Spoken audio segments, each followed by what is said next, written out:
Radio. I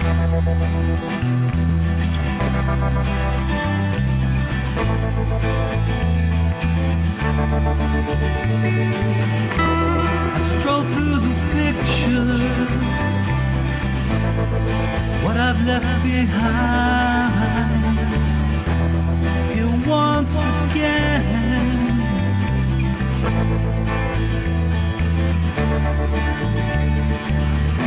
I'm locked up in memories, they all intertwine. The memories in my mind. I know tomorrow, 'cause that dawn will come. You will never know just what you have done.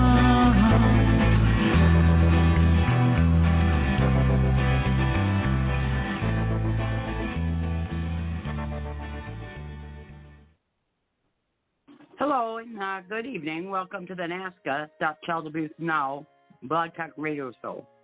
NAASCA is the National Association of Adult Survivors of Child Abuse. My name is Victoria Kelly, and I'm the Minnesota Ambassador, and I'm also your host for this evening. And we are on scan number 3297.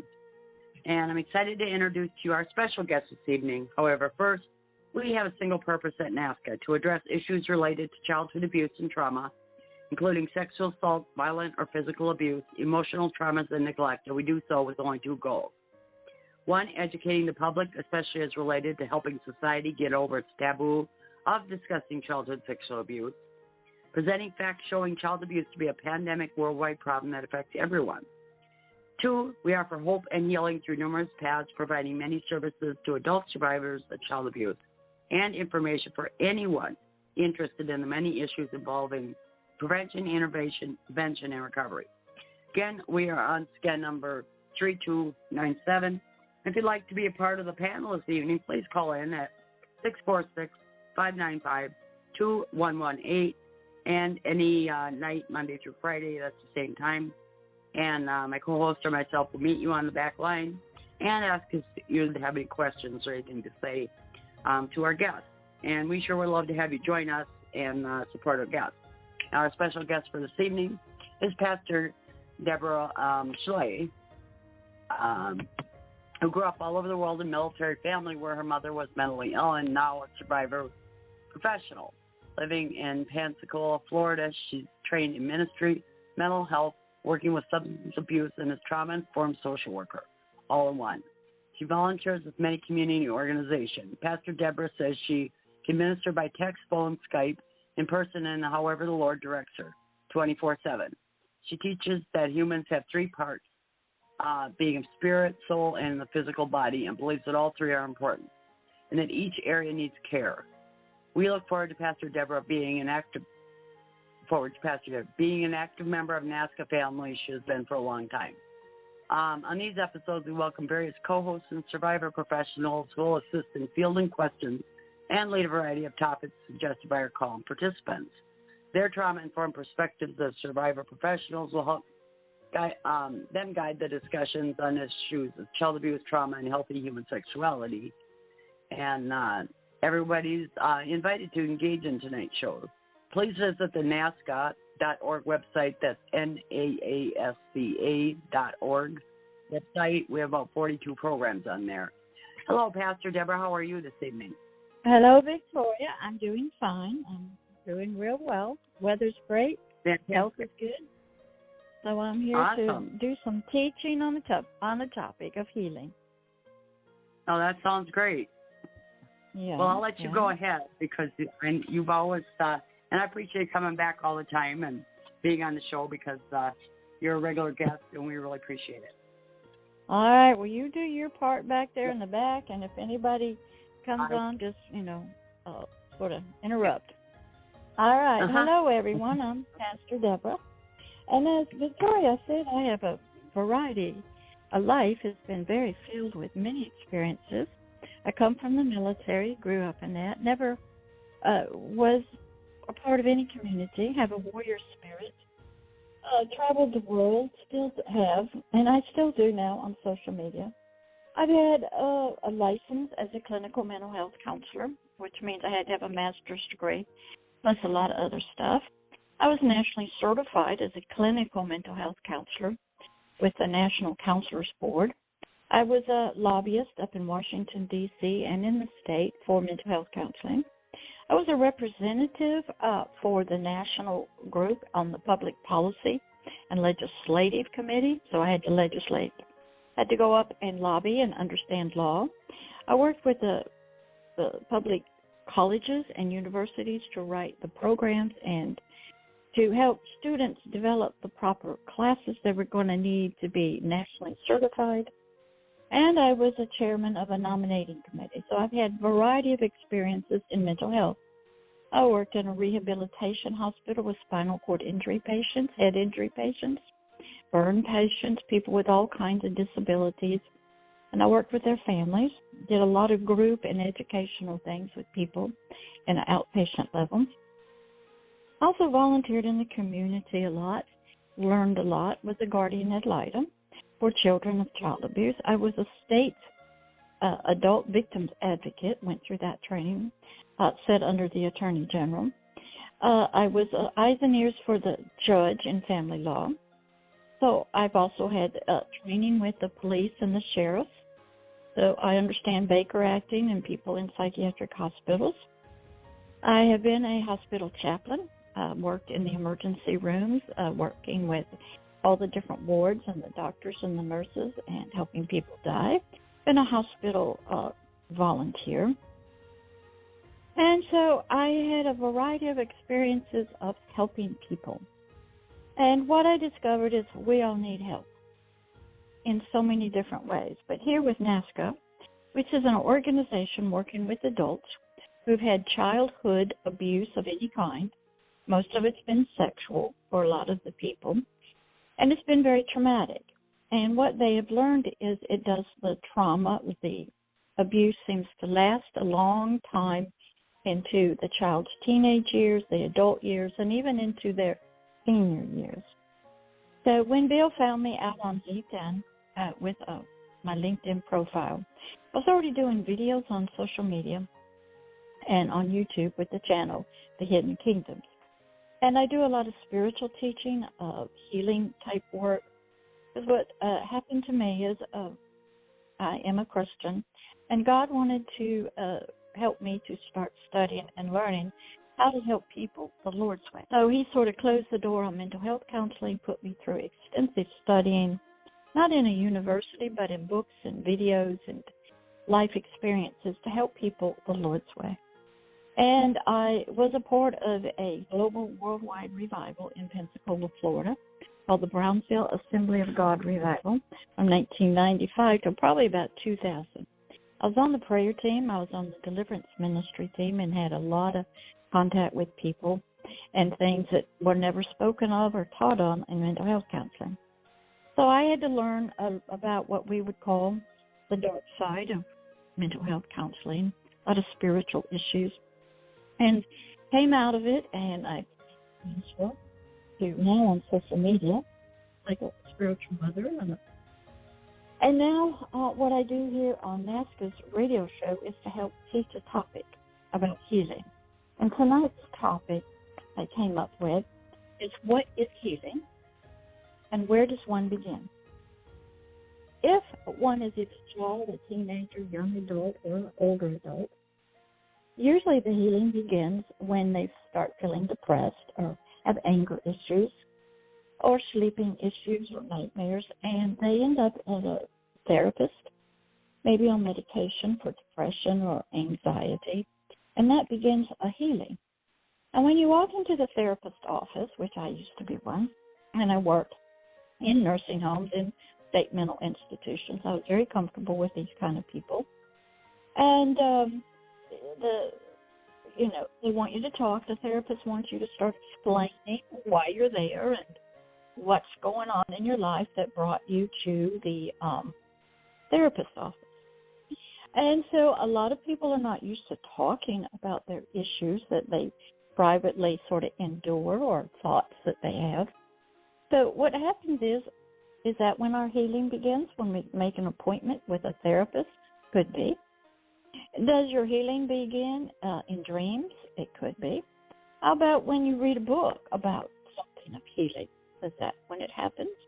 When you might choose to go to a spiritual advisor and they sort of pray with you. Is that when healing begins? Each person will have a different place where healing begins. Some might be in prison, on death row, solitary confinement, might be in a refugee camp. It could be just sitting at home, could be in the hospital, could be anywhere. So healing, for most people, begins at some point. And when I like to talk to people, since I can talk from both worlds of mental health and the spiritual world. In mental health, the therapist is there to objectively listen to you, write down and take notes that may have to be called into the courtroom, into law, and try to figure out what happened to you, what your problems are, what your issues are. And usually they just scratch the surface and they do some initial diagnosing of problems. Like you might be depressed and you're not sleeping or eating right. But at the time you go in, and even after a few sessions, which can be very expensive, and in the mental health counseling world, if you work for an employer, they will give you 3, maybe 4, maybe 6, if you're lucky, therapist sessions, and that's all that they'll pay for. And if you've had some childhood trauma and maybe you haven't remembered it, or you're having bits and pieces, we call flashes, nightmares, PTSD, it might take more.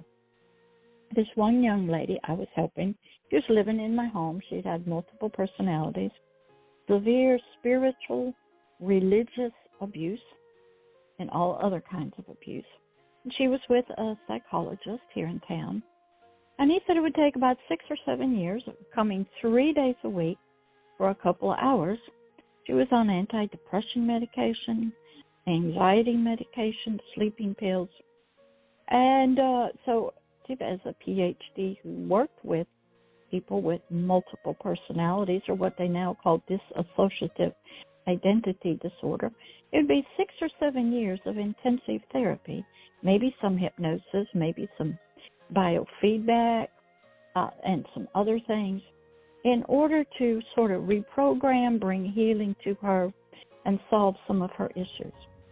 Now, the young girl was working, dating, had friends, going to church, had gone to a Bible school. So that was one level where in therapy it might take you many, many, many years, if not a lifetime, to get the healing that you're looking for. Some people don't know when they go to a therapist. They've had a lot of childhood trauma. They have forgotten it's locked away. They don't have the memories, but things are happening. They're having nightmares. So when you go to a therapist, try to get yourself educated on what's going to happen in the therapy session. Some therapists use hypnosis. They put your conscious part of your brain into a sleep, and they want to talk to your unconscious part, and they want to dig into your past and have your past sort of person relive what happened. And then they'll wake you up and they'll sort of tell you what happened. Other people might use imagery to do that. You imagine this happening. Other people, it's just talk therapy. You will talk through your feelings and just work through whatever you've experienced in the last week or couple of weeks and things like that. And then they'll say, we'll see you next week or next couple of weeks. Some people, like Victoria, who's doing the hosting tonight, she had drug and alcohol problems, and she went to AA. And from there, she got off the drug and alcohols, and she discovered something called a higher power. She had a sponsor who stuck with her, brought her to the meetings, and she learned how to forgive people and understand a lot of things. She got off the drugs and alcohol, and then she could start, her body could start returning to normal without the, we'll call it pollutants of alcohol and drugs, and she could start dealing with a lot of issues. In spiritual work, sometimes there's a lot of, we'll call prayers. There's a lot of education that needs to happen. There's a lot of explaining that needs to occur about spiritual things and what part of you is happening. And so healing can begin at any time, and it can be done many different ways. Victoria, is there anybody online, or do you want to comment on anything? Okay, Victoria said her phone might be going off every now and then, but I'll just keep talking. Okay, what happens in healing? Where does it begin? Does it begin in your biological body? Does that need healing? Some people say they have body memories, and they need to have the body remember. So what happens is, does it happen in your mind? Where does healing begin? And what part of us is getting healed? So we want to see if Victoria is there. And yes, I am here. We have Philip on the line. Let me bring him on. Hello, Philip. How are you? Good evening. Good. How are you? Yeah, I'm good. Do you have any comments or questions for Pastor Deborah? Not today. Okay, well, we can come back to you again because she's got a lot more to discuss. And okay. I did want to mention, too, about my story. This is Victoria. That I actually did start, not in AA, but in the psychiatric. I ended up escaping from my biological father at 21 and couldn't function, and ended up in a psychiatric unit. And they had me medicated with so much medication that I could barely function, but I couldn't put 3 words together when I got in there. So I was in pretty bad shape when I got in there. But it was that was when I was 21, and when I was 24 is when I sobered up. And actually, I brought my sponsor to meetings because she was in a wheelchair. But I brought her to meetings. So I had to be, it was kind of good because it was like, well, we're going to a meeting tonight. And then it was like, well, I got a driver, so I guess I have to go. It kind of was good. It was set up there. But I want to say that also my spiritual healing really started in being out in the woods in nature, and I felt very protected there. And I felt like there was just some sort of a presence. I wasn't sure what it was. I didn't believe in the religious God I was told about and threatened about. But I felt really at peace and serene when I was in the woods. My grandparents would scream and yell and everything, and I would just run into the woods, which is by our house, and just sit out there for hours and just felt like I was comforted and protected. And for me, that's my serenity, and that's my where I go to meditate now. That's wonderful, Victoria. People don't realize that nature. I have a yard where I made a meditation area out in my yard, so I go out there 2 or 3 times a day when things get overwhelming. I just say, okay, it's time for me to go out there now, and I just go out there and listen to meditation music or do journaling or just sit there and light a candle or look at some of the stuff I have out there, and it's just gorgeous. I just love it.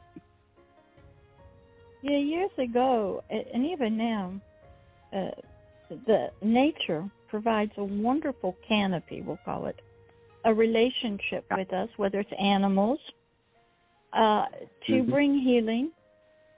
Believe it or not, nature is here to help us, and it will provide wonderful, like you saw, peaceful places.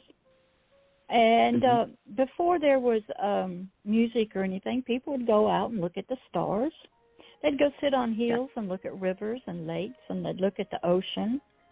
And so nature has always been used to calm us down, bring peace, to think about things, and birds flying over your head, or the beautiful flowers, the sunrise, the sunsets. And a lot of people, even now, to feel relaxed from just working, love to go outside. And they're outside the building. And they're away from, like you said, a family or a house that's very noisy and very loud. And so that's wonderful. And so healing was beginning when you would run into the woods. Yeah. Because what you were doing is you were saying, I've got to get away from that emotional situation. My mind has to calm down. I need some peace. Yeah. Now, what happens is we're all seeking it, and what happens is our peace gets disturbed when we have post-traumatic stress and we have a nightmare. It sort of breaks through. When we are overeating, doing alcohol, doing any, we'll call it addictive behavior, we are seeking what you were seeking in the woods, peace. And we're trying to get that in our mind, but it's coming through our biological body, food, sex, whatever we're trying to do. We're trying to have a winning attitude. We're trying to change the condition, the nature within us. So healing, some people don't know that they've been abused. They don't know that their trauma, their family has been abusive, or that it's caused them issues in their relationships. Most of us had no teaching about growing up, going through puberty, being in a marital relationship, what life was going to be like. All we had was we looked at our family, or we looked at our in-laws or friends, and if they were all distorted and they didn't look good, then we would look, maybe you got on a sports team and the coach was nice. Healing can start there. But there are some people that I have discovered, they choose to stay unhealed. And in the mental health world, they really don't, they believe in talk therapy, that if you can talk about your issues, re-experience or cry through your issues, come to the realization that it wasn't your fault, and maybe forgive the people that hurt you, you'll be okay. The depression will lift, the fears will be gone, the nightmares will be gone. I'm not quite sure. There never was a real belief in therapy that you could cure or heal a personality disorder. That was ingrained. That was with you forever. And you were never going to outgrow it or get healed from it.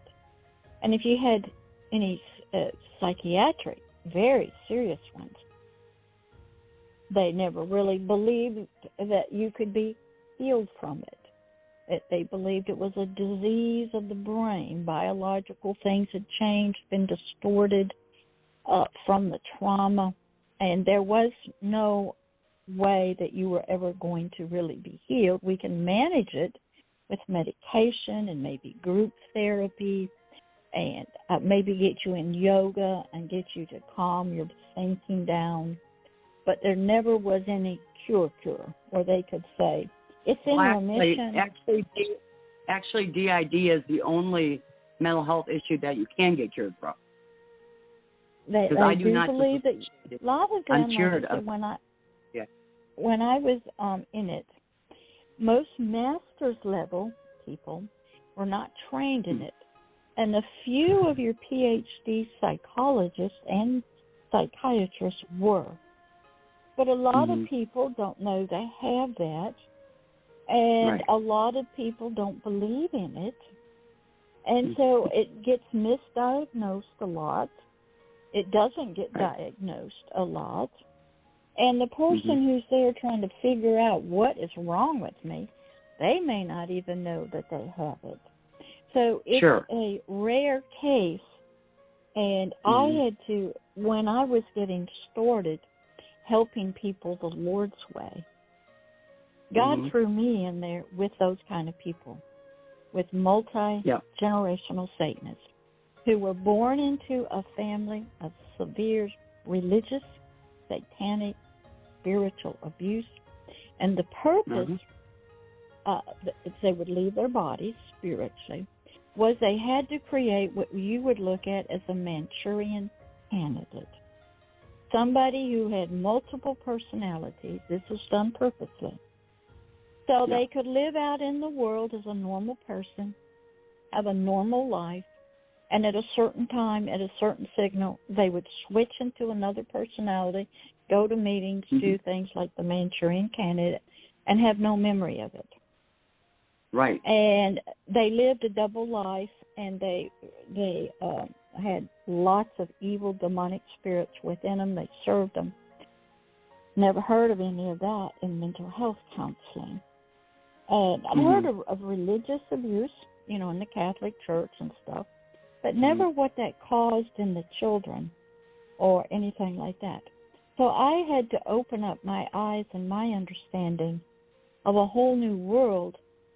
And then at the same time, I had to learn about the gift of disassociation, that it is a gift so that when a child is being abused, traumatized, one, their spirit will leave their body automatically to run, get away.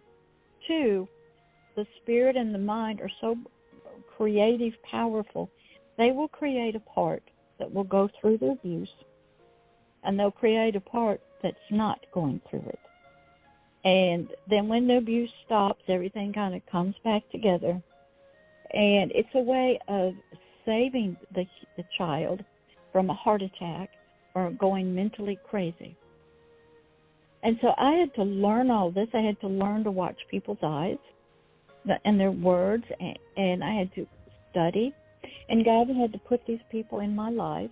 I had to see the switching. I had to understand it. And I had to study mental health and how they worked with it. But healing was, is there. I have recognized that, and I learned this early on with some people who had gotten injured at work when I was in the mental health world, that there are things people called lingerers. They really didn't want to get healed because they wanted the disability money. They wanted the psychological attention that they got as a victim. They would go and participate in some of the programs that were set up to bring healing or rehabilitation, but really they didn't want it. So they didn't really participate. They just did it to appease some people. They'd rather, and so we learned that there are some people that really enjoy being a victim, being sick and not getting healed, and blaming everybody and getting the money for it. And typically with a lot of people, even in their late years, they're able to, form different personalities to do different jobs. Like, one, we have a personality, we'll say, as a female, one as a male. When you are a child and you're at school, you have a school personality. When you come home, you have a different one. You go to work, you have a different one than you do at home with your wife or your kids. So we are wonderful creatures. So we're able to adapt to situations and become sort of whoever we need to become. Like at work, we can't be a mommy to our coworkers and act like a mommy. We got to act like a employee. So in healing of childhood trauma, people will begin their healing journey in many different ways. And they will seek many different helpers. But the main thing is that people need to want to seek healing. My brother, who was diagnosed with manic depressive and borderline personality, didn't want to get healed. Now, he wanted to sleep peacefully, but he didn't want to grow up. He didn't want to be responsible for anything. He didn't want to have to really work hard. He wanted his parents to support him. He got married twice, divorced twice, had 2 kids. But he didn't really want to be a father. And he was still tied in childhood and still trying to blame his dad and deal with his mom. And so he didn't want to do therapy. He was taking his medication for the bipolar. He did not believe he had borderline personality. He never accepted it. So there was nothing wrong with him. It was always my fault, my dad's fault, everybody's fault but his. I lived with him. And so it is, in some cases, when somebody gets diagnosed in the mental health world, the patient might accept some of the diagnoses, but not all of them. And sometimes, you know, most of your therapists are not trained in spotting dissociative identity disorder or schizophrenia or psychotic or psychosis. They're not trained. They don't see that. They deal with divorce and some depression and some anxiety. Most of them are not familiar with childhood trauma. They don't know how it affects the children or how early birth might affect the children or something like that. Are there anybody that has any questions? Victoria, you want to make any comments, or Philip? Philip, your mic is open. Would you like to make any comments? Was your brother, the gentleman that did it, feel like healing? Would he do something like this show? He is in heaven now. He died. What happened with my brother? Okay. What happened with my brother is, the story goes, which I learned later, about 4 generations back, a young lady in Northern Ireland had a relationship with a Druid high priest, and she got pregnant and had a male firstborn son. The Druid high priest wanted to take the child and sacrifice it, you know, to the Druid god. She wanted to keep it, so she made a deal. She said, okay, if you'll let me keep this child, you can have my 4th generation child, my firstborn son. That turned out to be my brother. So he was set up so that, and how the story goes, my dad was in the military, and he would go off, say, to Saudi Arabia on a company tour or somewhere else. My brother was born in, I think, 1948, so the World War II, it's sort of ending, and the Korean War was beginning. So my brother bonded with my mother, and then this stranger, my father, came back. And my brother started getting jealous because he felt sacrificed, rejected, abandoned by his mother. Okay? The enemy couldn't kill him, but they did a powerful number on him. By the time he's about 13, he's running away from home, stealing the cars, being a chain smoker like my mother. My mother had family issues she brought into the marriage. He was running away to California, getting thrown in jail, and blah, blah, blah. Not a peaceful life to be living with. I didn't understand what was going on. Nobody was talking, no family counseling, nothing. And so later on, he got married. That didn't work out, divorced. Then he got married again. That didn't work. And during the second marriage, there was issues. I don't know what they were. And they ended up at a counselor, and they diagnosed him with manic depressive. And so he got on lithium for that. They had some marriage counseling and stuff, but that time his wife's already in an affair with somebody else, and so they got divorced. And so he had no place to live, so he went to the woods. He ends up living with us, and he's now working in a special sheltered workshop for people with disabilities. He's on medication. He sees a psychiatrist, you know, when he needs to once every 3 months. He doesn't get into any therapy. And then my parents were still involved in his life, and he wanted them to take care of everything, and this was horrible. And so he was smoking. And what happened to him, he got so negative, and we had to kick him. He lived with us for 6 or 8 years.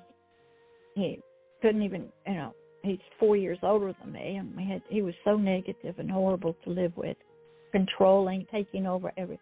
We had to kick him out, and then my parents paid for him, and he never saved any money. So what happened was, he was still a chain smoker, and he had a brain aneurysm one day in his car, and he ends up in brain surgery in Gainesville, Florida, and he became like a 2- and 3-year-old. His brain was so damaged.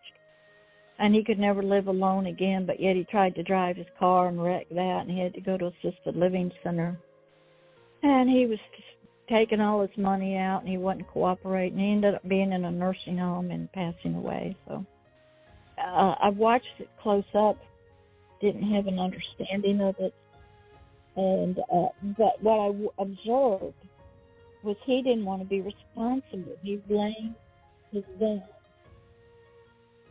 He was angry at his mom, but when she passed away of cancer in my living room, which I can go through death with very easily, it's no problem. And he forgave her. I guess she forgave him. And but he, it was a horrible thing. And all he did was take his medicine, which was started with lithium, went to Tegretol, and he never had any therapy because it was never his fault. It was always his dad's fault, my fault. He blamed me for most of the stuff, blamed his mom, but he wanted her affection and stuff. So, no, he never sought any help, never sought any, just kept smoking, gaining weight, smoking, gaining weight, and seeing a psychiatrist, though. And, but he never accepted that diagnosis of borderline personality. So he can't come on the radio and help. And he's been gone since about 2014, I think. And any other questions, Philip?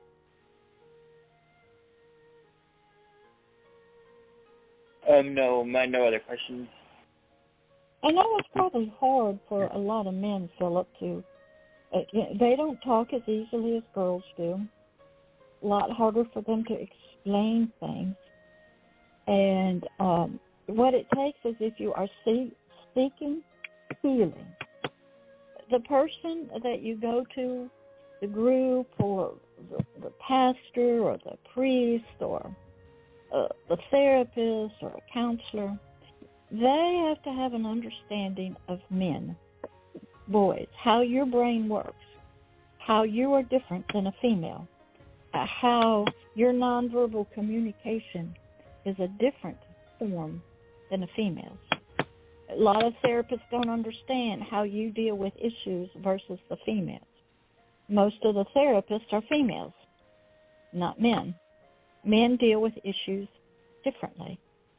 And so for a man who's dealing with this, they have a harder time finding therapists and finding the help they need. And it's harder for them to talk. Have you found that out in your therapy and your healing journey? I used to not talk about any of my problems, but now I mostly talk about all my problems. Good for you. Good for you. Boys will talk. Okay.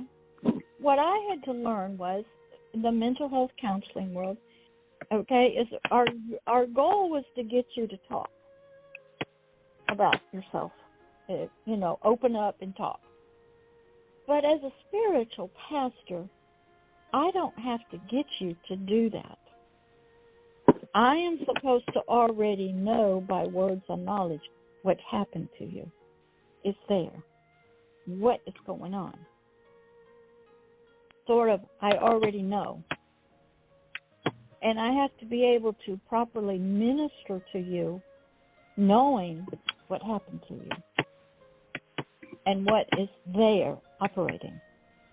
And then that way, you don't have to say anything. But what I found out is that once people start feeling the love that I was offering as a mother, they wanted to tell me some of their story. They wanted to tell me about their abuses. They drew me graphic pictures. They would send me pictures on email. This one precious one, Gavin, he was sold by his mother to a satanic high priest for child pornography. 6 months old. I've known him since he was 6 months old. Grew up in child pornography. Heroin addict. Multiple personalities. Never had a mother. Okay, just a horrible life. But they want me to get to know them. They want to be loved, even if it's just on the phone. They want to write to me. They send me their pictures. They want me to know what they look like. They'll look at me from a distance. They'll go to Walmart. They'll stand at a car, and I won't know it's them, but they're looking. But I had to already know and already be educated and studied. It's sort of like a doctor. When you go into the doctor and he says, I think you got cancer, or you talk about your symptoms. He is already well educated. He has done his internship, his residency. He has seen what cancer looks like. He knows what to do. You don't have to tell him a lot. He is just verifying what's in your body that you can't see with your normal eye, but, blood work, x-rays.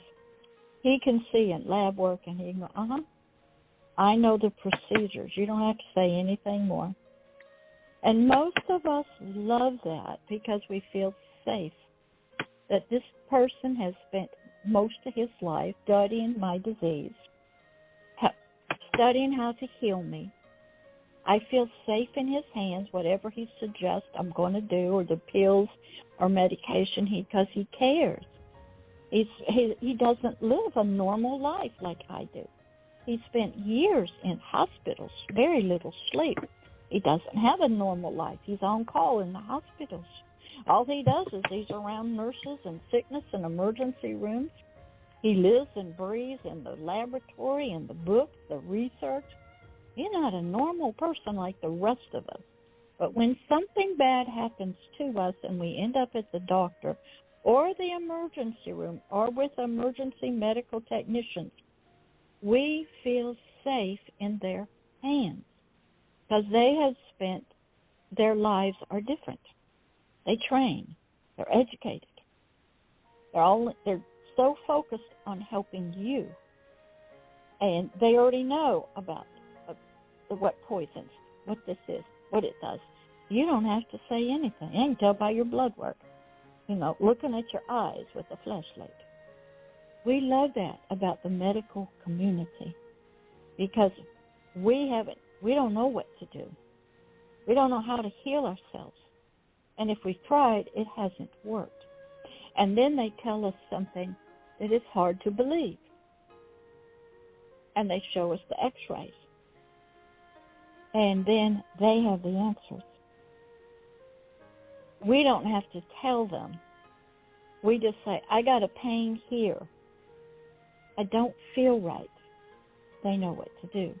Mental health counselors really aren't like that. They want you to explain how you're feeling, what you're thinking about, what your dreams are like. They want you to do all the talking. And they think by you doing that, you are opening doors about things you don't want to talk about.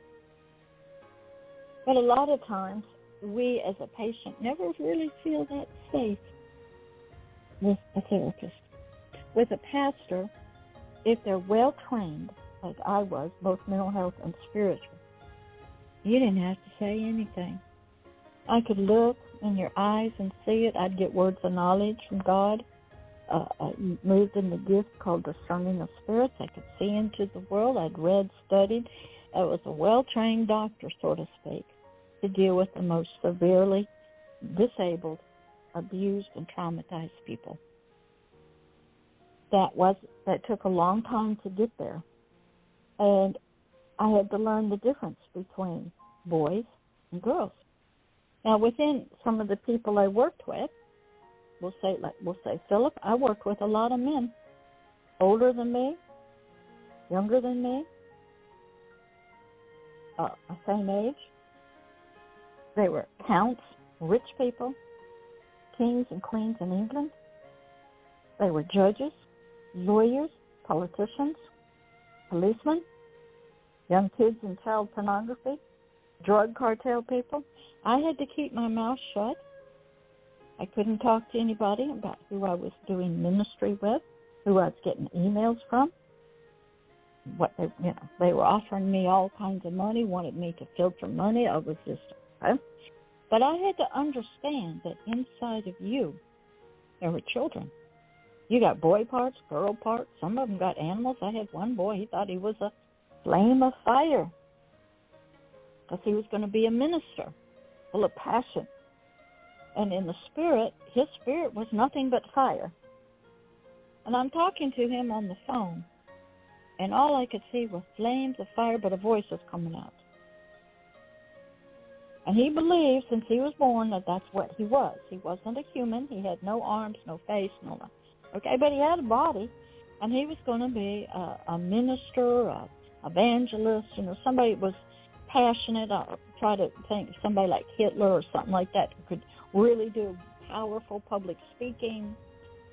And that was going to be, we'd say they're on fire for the Lord. They are full of fire and passion. And that's what he was, in some field, he was going to do. But I knew different. So I did some prayers, and the flames went away. And so I had to learn how to go into and peer into your thoughts. I had to have words of knowledge to know what happened to you as a child, what kind of your ancestors, where did you come from, where's your dirt from. I had to study history. I had to study all the different ancient religions. I had to study different gods and goddesses, all kinds of stuff. And it took me a long time. But I was going to be working with very severely traumatized, abused people. There was a religious component. There was a sexual component. There was mental component, emotional component. There was biological components. And I had to study all areas. So I was one of those unique individuals that just I couldn't explain it to people. I couldn't talk to them. I just studied. So what I learned was everybody wants to be healed at some level. But at other levels, they go, I'm enjoying the benefits. I'm getting Social Security, disability. I don't have to be responsible for anything. Nothing's my fault. And I can get revenge and stuff. My brother was this way on my mother and my father because it's their fault. And so, Victoria, do you have anything you want to comment or offer? Philip? Yeah, I'm on SSI. I know a lot of people on SSI, and I would definitely rather not be, but I could not maintain a job with complex PTSD symptoms. Mm-hmm. And also, I got a lot of help from therapists. I always didn't want to go to therapy because I felt I was going to be blamed and shamed, and I wasn't. And I think the only thing that labels are good for is so that you can get help. If you don't have a psychiatric label, your insurance will not pay to get therapy. That is correct. And the thing I liked about AA is that it was free. That is and there's correct. also ACA, Adult Children of Alcoholics, which I go to, in Al-Anon, which is family and friends of alcoholics and drug addicts. And when I went in Al-Anon first, they said there are 3 C's. You didn't cause it, you can't control it, and you can't cure it. Because I went in basically because my family was so dysfunctional, And yes, ma'am. Also, they said you have no control over other people, places, or things, which is like, that okay, is what do I have correct. control over? Because that's what I've had control over, I guess. But I have control over myself, my actions, my behaviors, my thoughts, my reactions. And when I started realizing that I had choices, because I really kind of mentally trapped myself into thinking I didn't have choices, because that was my life. And so even like in today's day, I have to keep myself, I have choices. Like when Bill asked me to come speak on the first time on NAASCA and tell my story, that was really scary. But you know, I have a choice of who I tell my story to, and I have a choice about how I tell it. You know, when I tell it, if I feel safe to tell it. You know, I just wanted to put that in there because it's really helped me heal by sharing my story, by coming on here, by volunteering with this organization and volunteering with other organizations I belong to. That's a big part of healing too. And yes, the people that come on here and tell their story, I just want to say, for anyone that would like to come on and tell their story, you are helping other people too, because you might have something that you say, just even one thing that might be able to help one other person out. And that's why I can continue to tell my story and talk to people that call me. My name's on the NAASCA website as well as many others.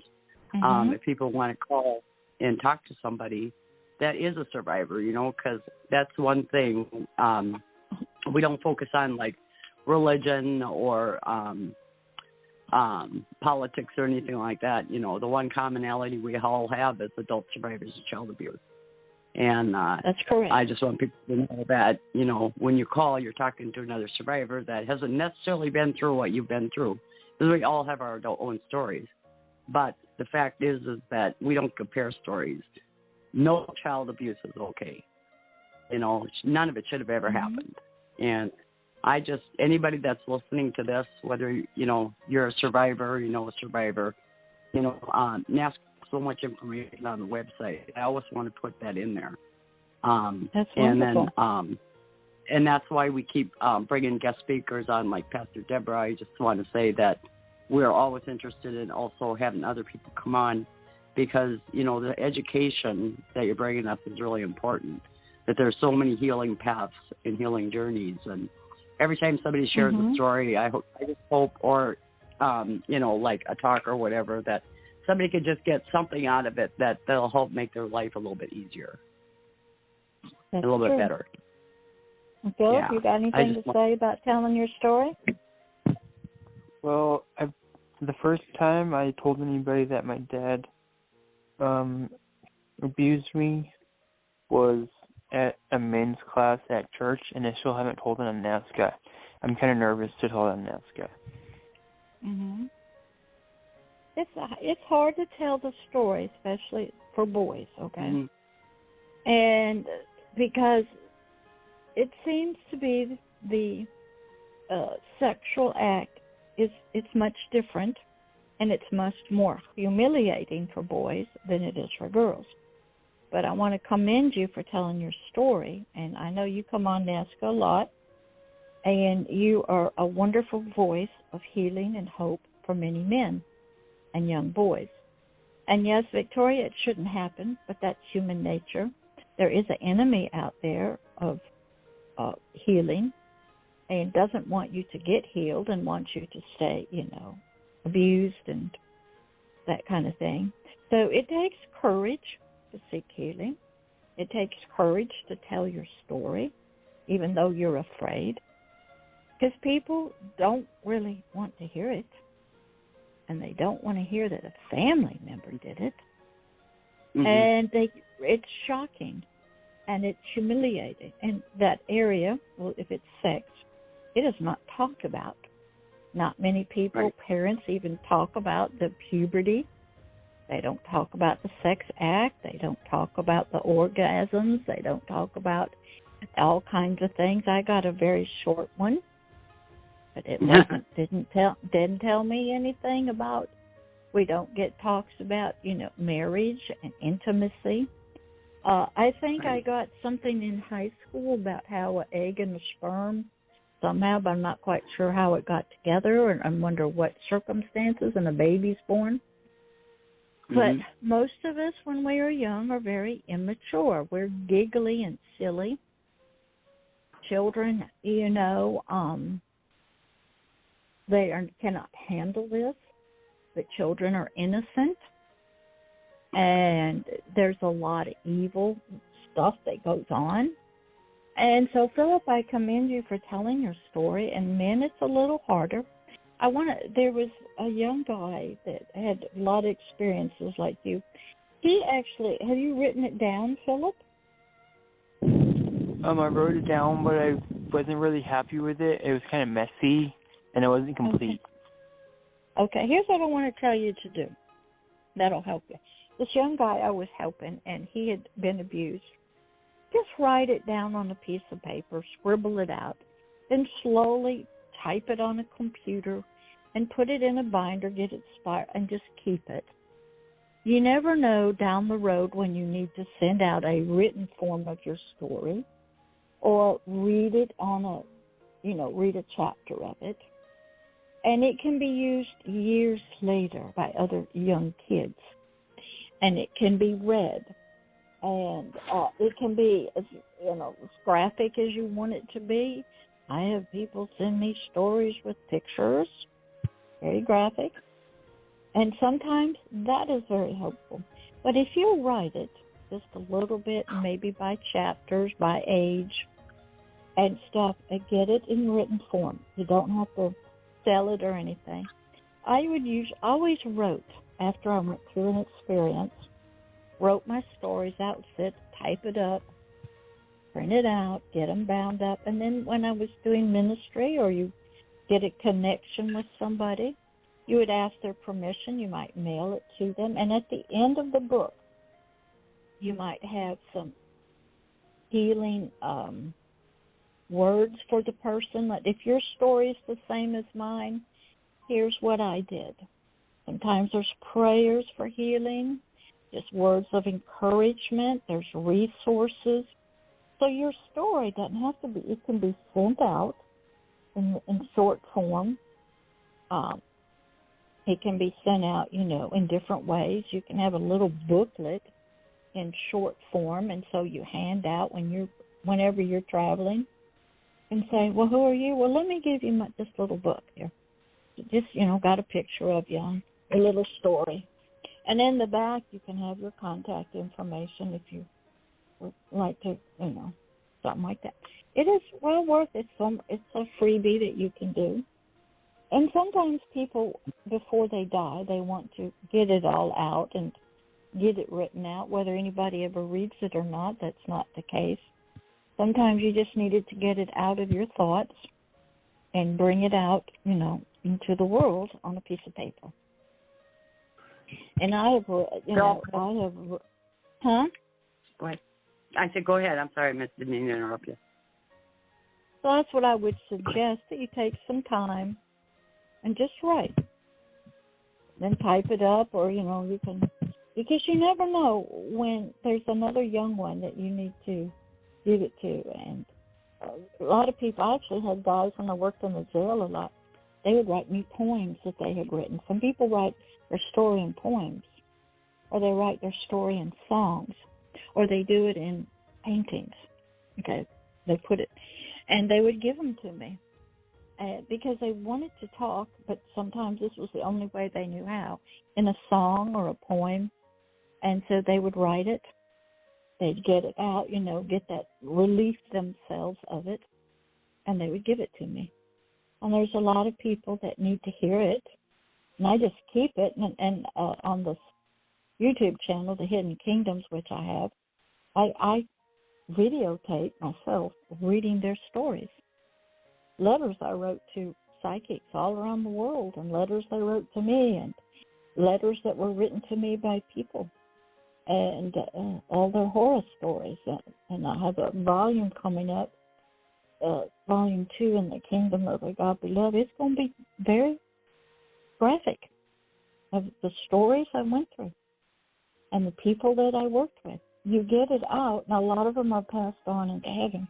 But there's a new generation, Philip and Victoria, that it's just now happening to. The same thing that happened to you, it's happening to 5- and 6-year-olds right now. And they're going to get on that path, and they're going to need some voices that are older, more mature, that have been there, done that, and they can give counsel about a healing journey that you went on, that they could go on. The therapists change, that. They retire. Doctors change. But the process, AA is still there, is it not, Victoria? Oh, yeah. Oh, by the way, yeah, Philip dropped off. Yeah. Okay. Yeah. AA so is you know. still there. Al-Anon is Oh, yeah. still there. Yeah. Yep. Therapists HCOA. are still there. Nature is So still what there. Yeah, insurance is still there now. Well, but it's really beautiful out here because the leaves are changing colors here in Minnesota. I saw I a don't know about picture where of you. that. Yeah. Yeah. Oh my God! We're just it's down gorgeous. here in Pensacola. We are enjoying having no hurricanes so far this season. Oh, that's nice. Nice Yeah. and sunny, no storms. Because we kind of live So on the edge most of the summer. Today was a pretty warm day. I was going to go out and take some pictures, walk down right by my house's bike trail. I was going to walk down there and take some fall pictures, you know. And then it started raining. Yeah. But I'm I know there's still some days. I'm going to have to bundle up a little more, but I want to get some fall pictures because I really love the colors changing. It reminds me of, you know, the different seasons of our lives, you know. Uh-huh. All right, so... And then I also want to say with recovery and healing, you really have to, you know, be determined that you're going to heal and be determined that you're going to find a way to heal, you know, because if you really feel like this is all it's going to be and it's never going to change, it won't, right. You know. You really have to know that they're... Here's how it works, is you have to have somebody, for you, in AA was your sponsor. Been there, done it, going to hang on to you. In therapy, clients come and go, okay? And what happens in pastor work, pastors retire, they, you know, get busy. A spiritual mother is different. You're always my child. You've got a long road to go, and I'm always going to be with you. Now, sometimes people, they'll get way off. Different personalities will come up, and they stay up, and you have to keep your distance from them. And but that's just that personality. Yes, it takes somebody who's out here, and it doesn't have to be a therapist, as you found out. It doesn't have to be. And also a lot of people, you know, they rely on one person, and that person dies, and they feel like, you know, well, now I have nobody. But if you have a spiritual relationship with a higher power like I do, I know that no matter who passes in this world or what comes my way, my higher power is always going to be with me. That's correct. But in mental health, in mental health therapy, there is no higher power. It's medicine and talk therapy. Right. Okay. Right. Now, but they recognize a lot of people. They recognize that people heal even better when they do have a spiritual way that they have. You know, even AA brought in spirituality because, you know, that's a big part of the steps. You know. That's correct. What happened in the mental health community, they started bringing in something called spiritual care. That along with your therapist and your psychiatrist and your medication. So I would go into the crisis stabilization unit. If you went and had issues and the police brought you in or something, you're going into the crisis stabilization and you're going to get stabilized. And I would come in and teach on spirituality, because what I would tell the patients there is, okay, you have a psychiatrist. We love them. They care about you. They don't want you getting in trouble with the law. They don't want you killing yourself. And they're trying to help you with the way that they've been trained through medication. But when you leave here, the people that's out in the community with you are mainly pastors. You can come and talk to them 24 hours a day. They're in the hospitals. Your psychiatrist ain't going to show up in the emergency room. There's going to be a chaplain there. They're in, the workplace. They're in the hospitals. They're in the church buildings. And so a lot of people, they don't see that. I always looked at it that the mental health world and spiritual world, we are partners. The psychiatrists care deeply for a human being's biological brain, their chemical balance. They don't want them committing suicide. They want them being happy, having a happy family. They care deeply for the human being. They've spent years and years studying the brain and everything. And the difference is psychiatrists think, they've got the answer. And they don't cooperate in partnership a lot with the pastors and the spiritual. I don't know about that. And so what happens I is... think a lot about I'm realizing, like you said in your bio, mind, body, and spirit are, you can't they're starting to get there. Well, here's what happened. Back in the early 90s, okay, there were Christian radio shows and there were Christian psychiatrists talking. And a lot of people started to go into mental health counseling. And they wanted a Christian therapist. They wanted to hear Bible passages. They wanted to be prayed with and had to explore that. And there really wasn't any. And so people were volunteering. I go to Sunday school. I can work with these people. And it slowly started, Christian counseling sort of started coming up to the forefront for a lot of people. And so spirituality started creeping back into mental health counseling. But because the medical community controls mental health counseling, your problem is a biological disease, a disorder, an illness. It has a number. Depression has a number that the insurance companies recognize, that everybody recognizes. And it's not spiritual, and so you don't need a pastor. And a pastor doesn't understand all the bio. A lot of the spiritual counselors did not understand abuse.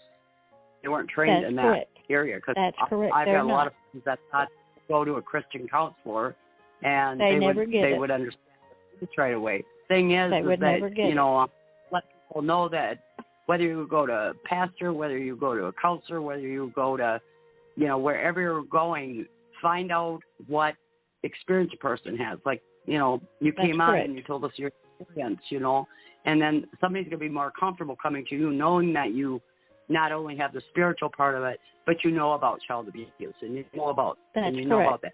That helps somebody feel like, oh, she can help me. But it's okay to ask questions, because some people go, I went in there and they interviewed me. And I said, did you interview them? And they go, what? Yes.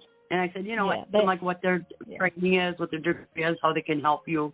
And they just look at me strange, Or I had one girl when I was going to psychiatrist. They kind of... Every time I go to him, it feels like I'm going to my dad because he's yelling at me.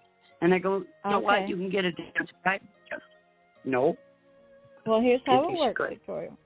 In the mental health world, it is run by doctors. They are the authority. They know it all. They've done a lot of schooling. You walk in and tell them a few symptoms. They'll take it. From there, you feel safe.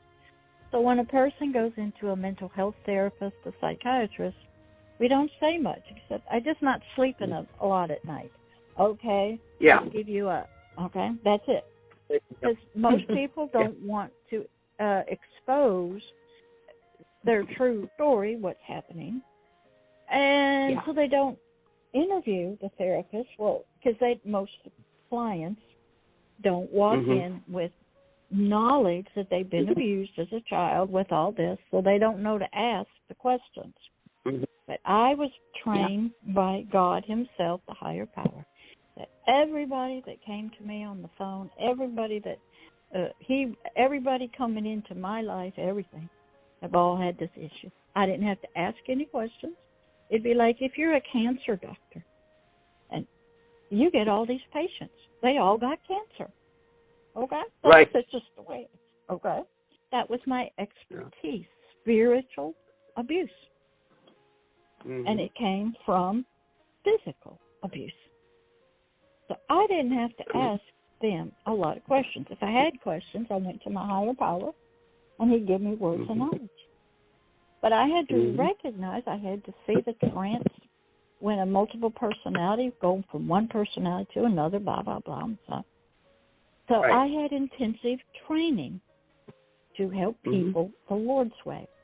When I was working with this young girl that I was telling Philip about who lived in my house, and she was seeing a psychiatrist 3 days a week. He said it would take 6 or 7 years, she told me. I said, okay, but at least you got some hope that you're going to get healed. Yeah. You're with a qualified person. He's got you on the right medication. All right. And then God tells me, I want to show her and him and her friends that it is that with me, it will not take 6 or 7 years to do healing. Yeah. So I'm going, I don't know what that means. But we were sitting at my kitchen table, and one of her parts comes up. It was a little boy. He'd stick his tongue out at me. He wanted to talk and play. It was a boy. And I just knew God wanted to do something.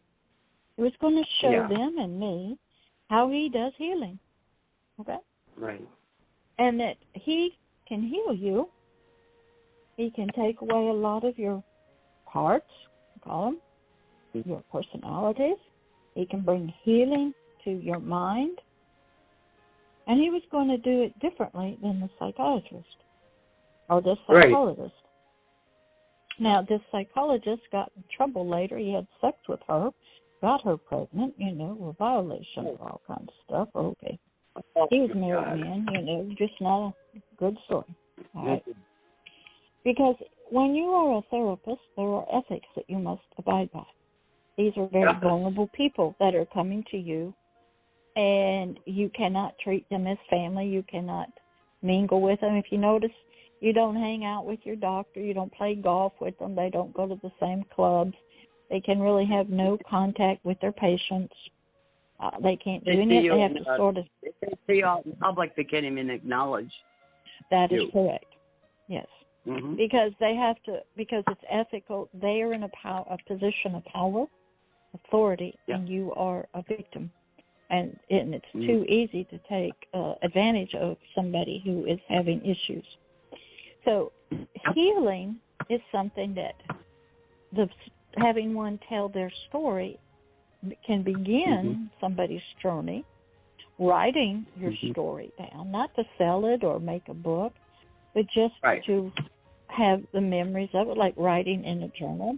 But you can get it typed up and give out it in short form to people wherever you go. You can carry them in your purse or back pocket, and you meet somebody. And I had to learn that when you're going to help people, they're everywhere. I'd like to talk to you at some point about doing that. I think that it would be a great idea. I'd like to do that. About doing what? Writing down a part of my story to hand out. Okay. This how I realized Steve Hill, when he was the evangelist at the Brownsville Assembly of God Revival, he had a little book called Stone Cold Heart. He had a couple pictures of him when he was a teenager and when he was in jail, and then just, a few pages of how he got started, what was wrong, how he got saved, and had a prayer at the end. My son wrote a book called The Sound Man. I've got that on the YouTube. I read it out. And it's a little bitty thing that you could keep in your purse, and you're out there. And I went to Walmart, and wherever I went, any restaurant, I knew God wanted to reach people. He wanted me to pray with people. People that had issues were everywhere, all ages. And so I always had to be prepared to pray with people, talk with people. And I always carried these little books with me. And it doesn't have to be anything. It could be one page folded over, like a book, something that you just hand out to people. I want to do one with my breast cancer story. Do what? Surviving breast cancer that was told was untreatable, inoperable breast cancer. And how I didn't give up, and now that was back in 2000. I was told I had untreatable, inoperable breast cancer. And I want to share that story. That would be what you have to do is you have to learn to write. And you can get a friend that can read it and say, well, you need to correct spelling here, and you need to make that and you just make it. And at the end, you put if you want some more information about my journey, contact me. Here's my email address. Here's a breast cancer awareness phone number. And you just keep them in your purse or your book bag and wherever you go. I looked at every place, a gas station, Walmart, the store, the beach. It didn't matter. Everywhere is a mission field. There's people everywhere. And I trusted God. If He wanted to minister to somebody, maybe a homeless person walking up to me in the parking lot, maybe the cashier at Walmart, that I was always ready to be on the job. You know, going to Walmart was a missions field. Going to a restaurant, that God would bring people, a waitress that needed prayer. I've been there before, and they're going through something. And I had to be sensitive that hurting people were everywhere. Children that needed prayer are everywhere. And I had to learn to be observant at the shoppers, at the cashiers. I had to learn that God would, wherever I went, God was going to bring people to me. And they were going to have deep spiritual issues, child abuse, trauma, multiple personality. I just knew that. So I lived ready. I live ready on LinkedIn, social media. When I make a comment, when people, I had one guy from Mobile, he said he had a lot of negativity or something force around him. Help him get rid of it. Oh, no problem. Now he's telling me something. I have to know what that means. So I took care of that on LinkedIn in my message board. A prayer. So wherever you are on an email, people will reach out. God will bring them. And you have to be ready 24/7. Could be in there. Well, that's my prayer to go down to my meditation area. That my higher power will send me somebody I can help today. Yeah. Every morning. And you just, it doesn't matter where you go, you know, in the gas station, go into a 7-Eleven or something and you buy something to eat, And I had to live prepared, like that. And I'm such one of those unique individuals with the mental health experience, plus the spirituality as a chaplain, a pastor, working a wide variety of community things, hospitals, jails, prisons, rehabs, private practice, nursing homes. Most mental health counselors just go to school, get their degree, take the license, and open up a private practice. Now, I got it's 8:18. Do you want to do any advertising for NAASCA or give out the phone number? Yeah, I do. Let's see. There's one thing I always like to read. It's NAASCA Serenity Prayer. It's please grant me the serenity to stop beating myself up for not doing things perfectly, the courage to forgive myself because I always try my best, and the wisdom to know that I am a good person with a kind heart. I tell you what, trying to figure out that I was a good person was really, really difficult because I don't know why I always thought I was a bad person. You got any insight into that? Yeah. The soul part of us. The soul part of us, due to the biological body. That's in our biological brain with our neurons and chemicals and stuff. When we got abused biologically, words were certain. We felt humiliation. A lot of times the bad guy or bad person would tell us it's your fault. We felt it was our fault. We got yelled at, blah, blah, blah. It's how we respond to the situation. And what happens is that person stays stuck in that trauma. So when healing comes, you have to not only help the person forgive themselves, even though they did nothing wrong. They may believe, well, I seduced my father. It was my fault for not cleaning my room up. I didn't do right, and so I'm being punished by this. So first, there's forgiveness for yourself, forgiveness for the other people. But see, forgiveness, that's not mental health work. That's spiritual work. So, but mental health work has slowly started getting into you need to forgive yourself, okay, because you believe yourself to be bad. And that is what, when innocence is stolen, humiliation comes in. Shame, guilt, condemnation, my fault. And that sits in our brain, okay, and it came in with the abuse. And it takes a loving person to help you go through that, recognizing that. And then what happens is you have to, that person basically is going to pass away that got abused. And you know this, Victoria came up. Yeah. But all the others disappeared. Because that's healing. You cannot stay the way you are and be whole and be healed. Right. Everything. Well, I got some good news for you. Okay. I'm on my 8th day of not smoking. Good. Okay. I quit. Now here's what you can do: is the tobacco, your biological body to the chemicals, okay, in the tobacco. Right. All right. So it's an addiction, just like alcohol. What you have to do is talk to yourself and say, self, I know when you smoke this, you feel peaceful. Yeah. Because it's a chemical. Like I told you, I got 8 days. I got 8 days without having a cigarette. Okay. Today. Now I want you to talk to your body. Your soul is going to talk to your body and say, this is bad stuff. It's hurting you. I love you. I don't want you to be hurt. I don't want you to have cancer. I know, body, you are craving this. I know that, the nerves, everything.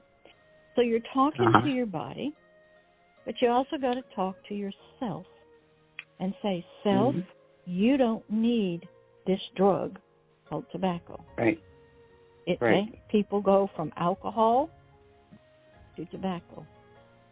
They can't see the connection of addiction. It's the biological body. I was doing alcohol.